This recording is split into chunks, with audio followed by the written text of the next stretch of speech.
Ayan mga kapanda, tayo magluluto ng winter melon. Ayan, ito ang ating winter melon.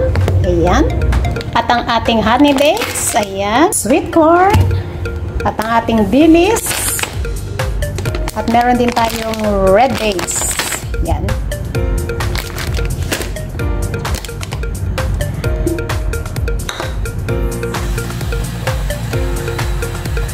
Ayan, iluluto muna natin yung ating dilis.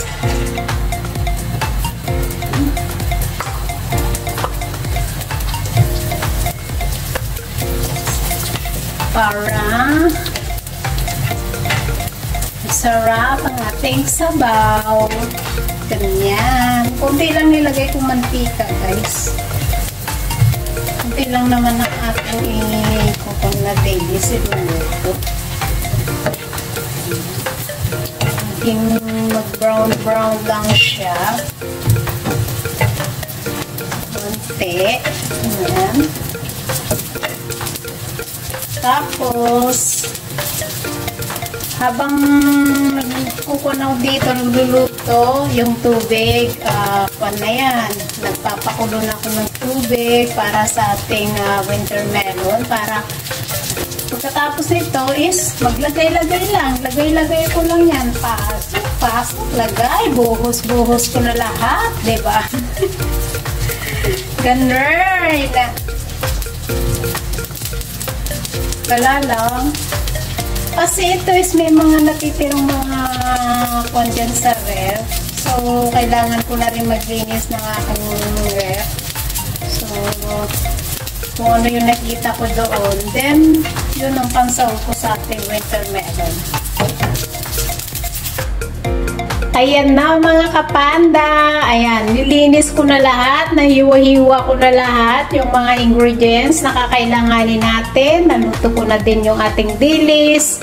At ito na nga po yung ating mga sangkap sa ating winter melon soup. Ayan. Kaya kung may mga natitira kayong mga kundyan sa ref, titingnan-tingnan ninyo para pwedeng gawing soup. Ayan. Imekos-mekosan natin yan. Mekos-mekos talaga. Ayan ang ating mais. Ayan. Paborito nila itong mais, guys. Ayan na yung ating dilis. Kinain kanina nung alaga ako. Lumabas siya. Ayan. Gaway na naman kaming dalawa kasi kinain niya ng kinain itong dilis. Ayan. Buti pa ang sweet almond at sweet. Hindi gaya ni X. Charot!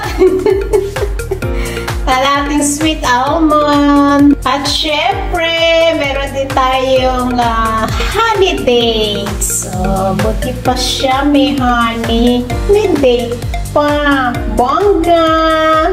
At syempre, yung ating seedless red dates. Ayan. Ang ating konting karne.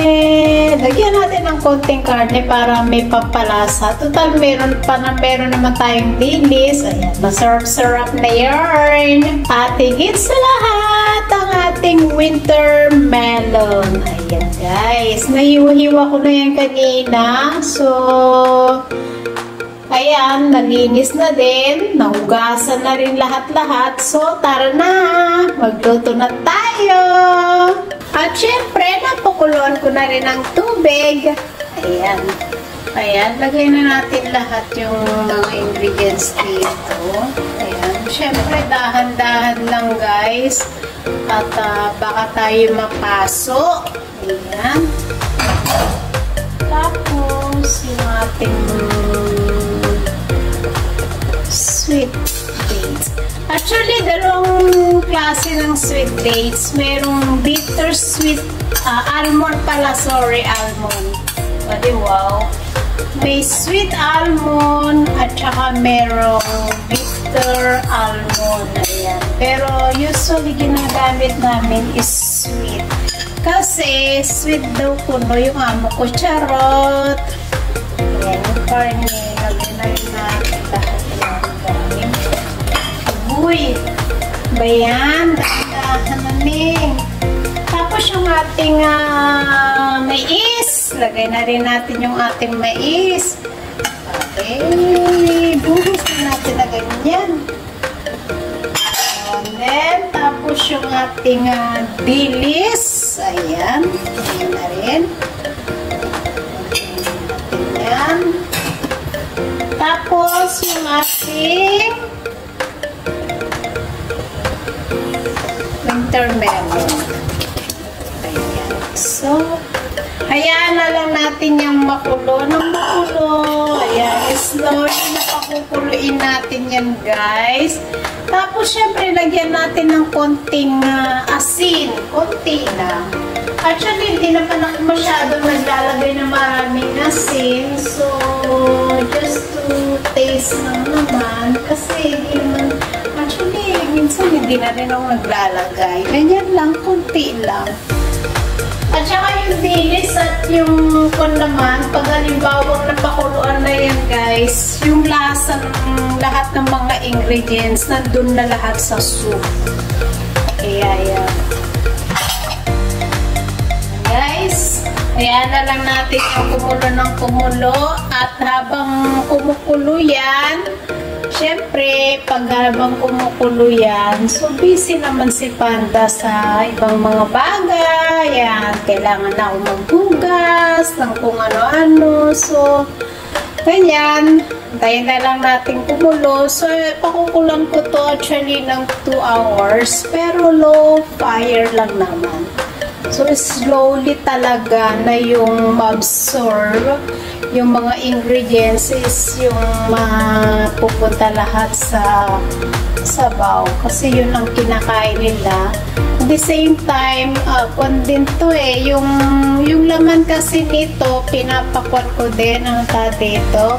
Inihinuwalay ko. Tapos, naman nila kakainin. Ayun, guys. Ayan na yung ating sabaw. Kumukulo-kulo na rin, guys. Ayan. Tingnan nyo, nag-iiba na yung kanyang kulay. Sarap nito, guys. Promise. Sarap na ganito. Ayan. Sa mga Chinese ang amo. Ayan, guys. Alam ko, mga ganito mga sabaw natin. Ayan, guys. Ayan po, marami pong salamat sa inyong lahat, sa walang sawa na inyong pagsuporta at sa laging pagpapasugod sa mga silent viewers natin out there, sa mga nandyan po sa live chat, marami pong salamat, sa mga nagpapalipad, nagbibigay ng kulay ng ating buhay. Maraming pong salamat sa inyong lahat. Ingat and God bless. I love you all. More chup chup. See you around, guys.